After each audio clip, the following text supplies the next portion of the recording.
Chapitre 173. Une soirée dans la maison de Nazareth. Le métier à tisser est au repos, car Marie et Saint-Ica cousent vivement les étoffes apportées par le zélote. Les morceaux des vêtements, déjà taillés, sont pliés en tas bien rangés sur la table, couleur par couleur, et de temps à autre, les femmes en prennent un morceau, en le faufilant ensuite sur la table, de sorte que les hommes sont repoussés vers le coin où se trouve le métier au repos, tout près, mais sans s'y intéresser, du travail des femmes. Il y a là aussi les deux apôtres, Jude et Jacques d'Alphée, qui, de leur côté, regardent le travail féminin sans poser de questions, mais, je crois, pas sans curiosité. Et les deux cousins parlent de leurs frères, en particulier de Simon, qui les a accompagnés jusqu'à la porte et puis s'en est allé, parce qu'il a un enfant souffrant, dit Jacques pour apaiser la nouvelle et excuser son frère. Jude est plus sévère et il dit « C'est justement pour cela qu'il aurait dû venir, mais il semble que lui aussi soit devenu hébété. Comme tous les Nazaréens d'ailleurs, si on met à part Alphée et les deux disciples, et qui sait maintenant où ils sont. On comprend que Nazareth n'a rien d'autre de bon. La bonté, elle l'a crachée tout entière, comme si elle avait une saveur désagréable à notre ville. « Ne parle pas ainsi, prie Jésus. N'empoisonne pas ton esprit, ce n'est pas leur faute. » « De qui alors ? » « De tant de choses. Ne cherche pas. Mais Nazareth n'est pas tout entière ennemie. Les enfants, parce que ce sont des enfants. Les femmes, parce que ce sont des femmes, mais ce ne seront pas les enfants et les femmes qui affermiront ton royaume. Pourquoi, Jude ? Tu es dans l'erreur. Les enfants d'aujourd'hui seront justement les disciples de demain, ceux qui propageront le royaume sur toute la terre. Et les femmes, pourquoi ne peuvent-elles pas le faire ? Tu ne pourras certainement pas faire des femmes des apôtres. Elles seront tout au plus des femmes disciples, comme tu as dit, pour aider les disciples. Tu changeras d'avis sur tant de choses à l'avenir, mon frère, mais moi, je n'essaie même pas de te faire changer d'avis. Je me heurterai à une mentalité qui te vient de siècles d'idées et de préjugés erronés sur la femme. Je te prie seulement d'observer, de remarquer, en toi, les différences que tu vois entre les femmes disciples et les disciples, et de remarquer impartialement comment elles répondent à mon enseignement. Tu verras en commençant par ta mère qui, si on veut, a été la première des femmes disciples dans l'ordre du temps et de l'héroïsme, et l'est toujours, en tenant tête courageusement à un pays qui se moque d'elle parce qu'elle m'est fidèle, en résistant même aux voix de son sang qui ne lui épargnent pas les reproches parce qu'elle m'est fidèle. Tu verras que les femmes sont meilleures que vous. Je le reconnais, c'est vrai, mais à Nazareth, même les femmes disciples, où sont-elles ? Les filles d'Alphée, les mères d'Ismaël et d'Azer et leurs sœurs. Et c'est tout, trop peu. Je voudrais ne plus venir à Nazareth pour ne pas voir tout cela. Pauvre mère, tu lui donnerais une grande douleur, dit Marie en intervenant dans la conversation. Jacques dit « C'est vrai, elle espère tant d'arriver à réconcilier nos frères avec Jésus et nous. Je crois qu'elle ne désire que cela, mais ce n'est certainement pas en restant éloignée que nous le ferons. Jusqu'à présent, je t'ai donné raison en restant isolée, mais à partir de demain, je veux sortir, approcher celui-ci ou celui-là, car si nous devons avoir à évangéliser même les gentils, pourquoi n'évangéliserions-nous pas notre ville ? Moi, je me refuse à la croire tout entière mauvaise, impossible à convertir. » Jude Thaddée ne réplique pas, mais il est visiblement inquiet. Simon le zélote, qui était resté toujours silencieux, intervient. « Moi, je ne voudrais pas insinuer des soupçons, mais permettez que, pour soulager votre esprit, je vous pose une question. Celle-ci, êtes-vous sûr que dans la réserve de Nazareth, il n'y ait pas des forces étrangères venues d'ailleurs qui, ici, travaillent bien, d'après un élément qui devrait, si on raisonnait avec justice, donner les meilleures garanties pour donner la certitude que le Maître est le Saint de Dieu? La connaissance de la vie parfaite de Jésus, citoyen de Nazareth, devrait rendre plus facile aux Nazaréens de l'accepter comme le Messie promis. Moi, plus que vous, et avec moi beaucoup d'hommes de mon âge, à Nazareth, nous avons connu au moins de réputation des prétendus Messies. Et je vous assure que leur vie intime démentait en eux la plus obstinée affirmation de messianité.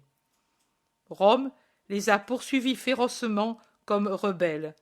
Mais en dehors de l'idée politique que Rome ne pouvait permettre, là où elle règne, l'existence de ces faux messies, pour de nombreuses raisons particulières, ils auraient mérité d'être punis. Nous les agissions et les soutenions parce qu'ils nous servaient à nourrir notre esprit de révolte contre Rome. Nous les secondions parce que, obtus comme nous l'étions, nous voulions voir en eux le roi promis. Cela jusqu'à ce que le Maître ait manifesté clairement la vérité. Et malheureusement, malgré cela, nous ne croyons pas comme nous devrions, c'est-à-dire totalement.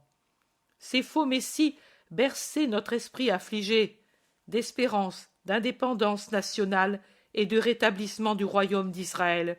Mais, ô misère, quel royaume instable et corrompu cela aurait été? Non, vraiment, proclamer ces faux messies, rois d'Israël et fondateurs du royaume promis, c'était avilir l'idée messianique. Chez le Maître, à la profondeur de la doctrine, s'unit la sainteté de la vie. Et Nazareth le connaît comme aucune autre ville. Je ne pense même pas à accuser Nazareth d'incroyance à cause du caractère surnaturel de sa venue, que les Nazaréens ignorent. Mais la vie, mais sa vie, maintenant tant de rancœur, tant d'impénétrables résistances. Mais que dis-je? Une résistance si développée ne pourrait-elle avoir pour origine des manœuvres ennemies?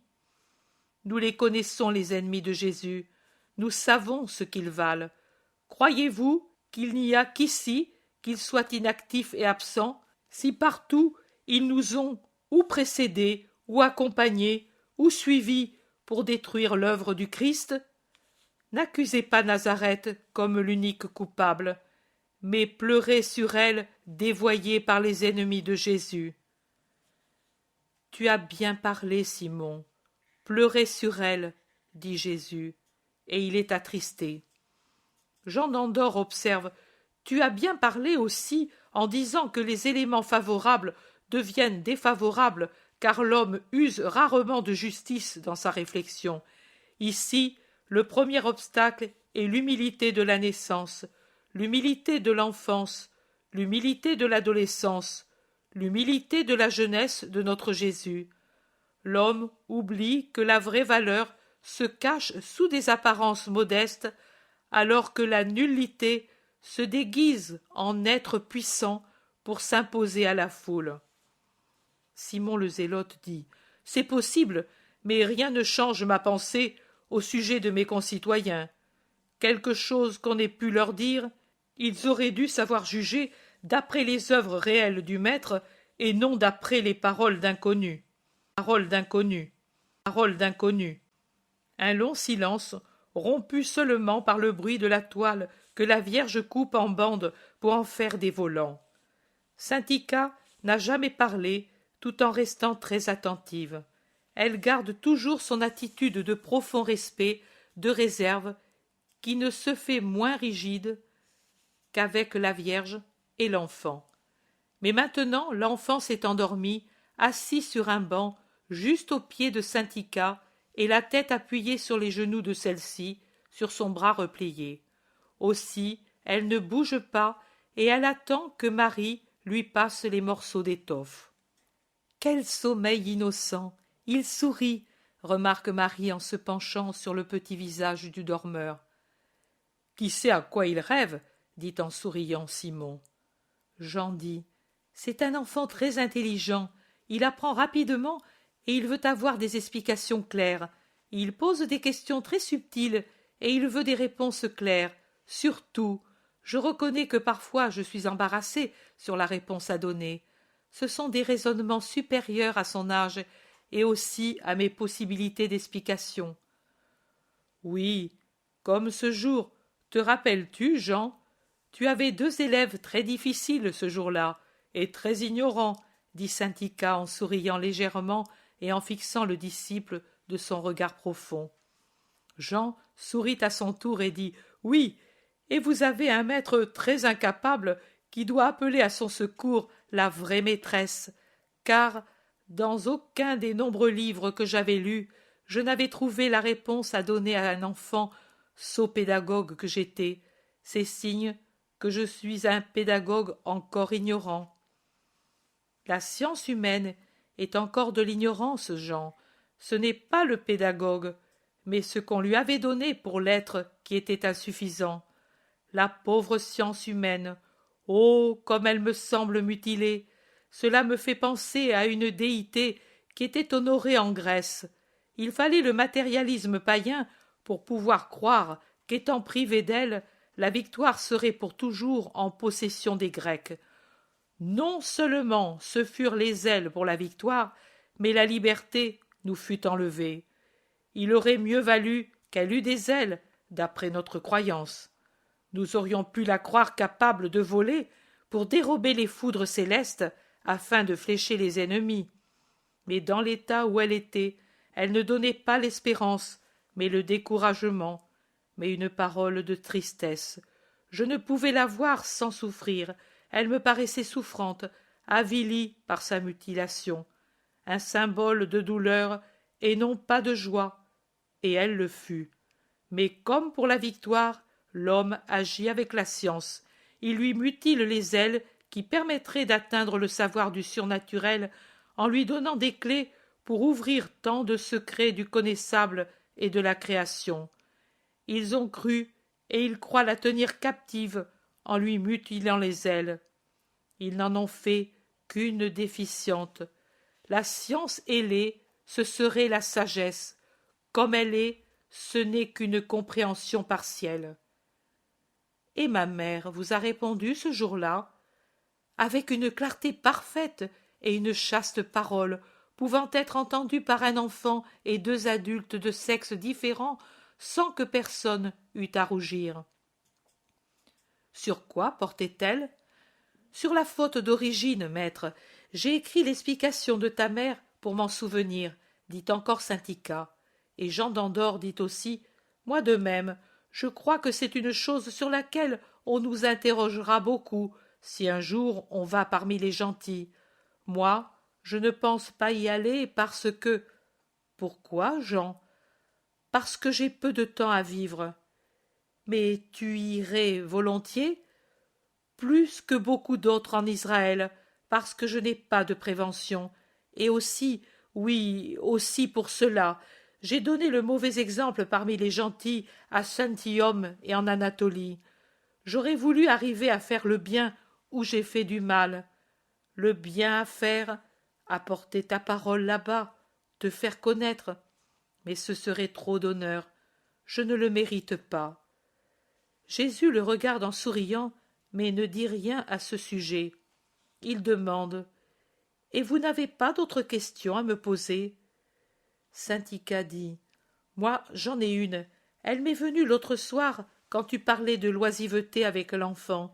J'ai cherché à me donner une réponse, mais sans y réussir. J'attendais le sabbat pour te la faire quand les mains sont inoccupées et que notre âme, entre tes mains, s'élève vers Dieu. Pose maintenant ta question pendant que l'on attend l'heure du repos. Voici, maître, tu as dit que si quelqu'un s'attiédit dans le travail spirituel, il s'affaiblit et se prédispose aux maladies de l'esprit, n'est-ce pas? Oui, femme. Maintenant, cela me semble en opposition avec ce que j'ai entendu de toi et de ta mère sur la faute d'origine, ses effets en nous, la libération de cette faute par ton intermédiaire. Vous m'avez enseigné que, par la rédemption, sera annulée la faute d'origine. Je crois ne pas me tromper en disant qu'elle sera annulée, non pas pour tous, mais seulement pour ceux qui croiront en toi. C'est vrai, c'est vrai. Syntica poursuit. Je laisse donc les autres et je prends un de ces sauvés. Je le considère après les effets de la rédemption. Son âme n'a plus la faute d'origine. Elle revient donc en possession de la grâce comme l'avaient les premiers parents. Cela ne lui donne-t-il pas alors une vigueur qu'aucune langueur ne peut attaquer? Tu diras, l'homme fait aussi des péchés personnels. C'est d'accord, mais je pense qu'eux aussi tomberont avec ta rédemption. Je ne te demande pas comment, mais je suppose que pour témoigner qu'elle a vraiment existé, et je ne sais pas d'ailleurs comment elle se produira, bien que tout ce qui se rapporte à toi dans le livre sacré fasse trembler, et j'espère qu'il s'agit d'une souffrance symbolique limitée au moral, bien que la douleur morale ne soit pas une illusion, mais un spasme peut-être plus atroce que le spasme physique. Je suppose que tu laisseras des moyens, des symboles. Toutes les religions en ont, et on les appelle alors des mystères. Le baptême actuel en vigueur en Israël en est un, n'est-ce pas? Oui, et il y aura, avec des noms différents de ceux que tu leur donnes dans ma religion, aussi des signes de ma rédemption appliqués aux âmes pour les purifier, les fortifier, les éclairer, les soutenir, les nourrir, les absoudre.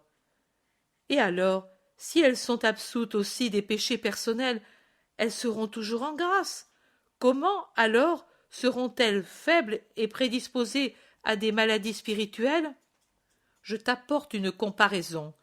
Prenons un enfant qui vient de naître de parents très sains, sains et robustes lui aussi. Il n'y a en lui aucune tare physique héréditaire. Son organisme est parfait pour le squelette et les organes. Il jouit d'un sang qui est sain. Il a, par conséquent, tout ce qui est requis pour grandir fort et sain, parce qu'aussi la mère a un lait abondant et nourrissant. Mais dès le premier instant de sa vie, il est atteint par une très grave maladie dont on ne connaît pas la cause, une maladie vraiment mortelle. Il s'en tire difficilement grâce à la pitié de Dieu qui lui garde la vie, déjà sur le point de quitter son petit corps. Eh bien, crois-tu qu'après cela, cet enfant sera robuste comme s'il n'avait pas eu ce mal? Non, il y aura une faiblesse permanente en lui.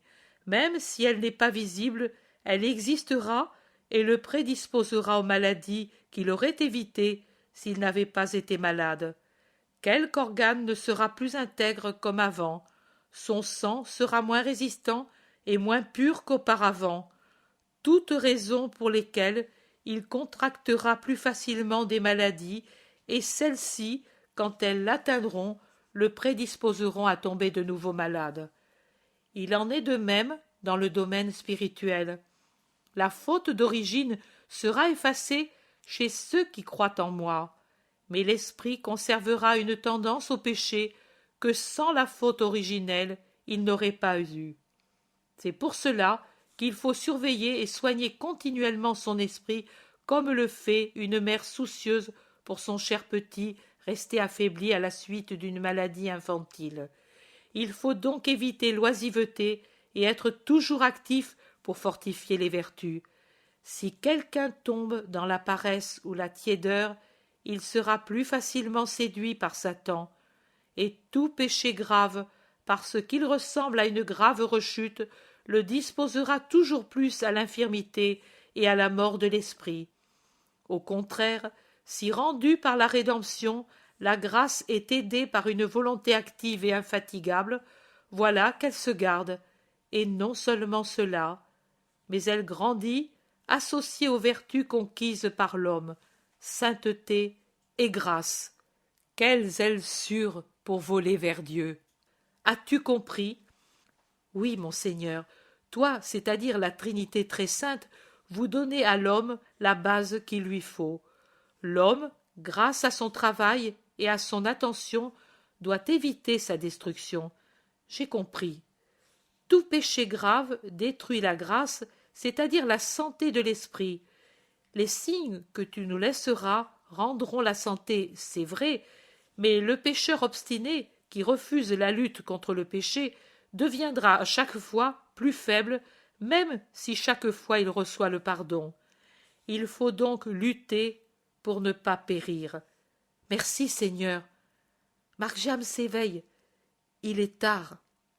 Oui, prions tous ensemble, et puis allons nous reposer. Jésus se lève, et tout se limite, même l'enfant encore à moitié endormi, et le Pater Noster résonne plein de force et d'harmonie dans la petite pièce.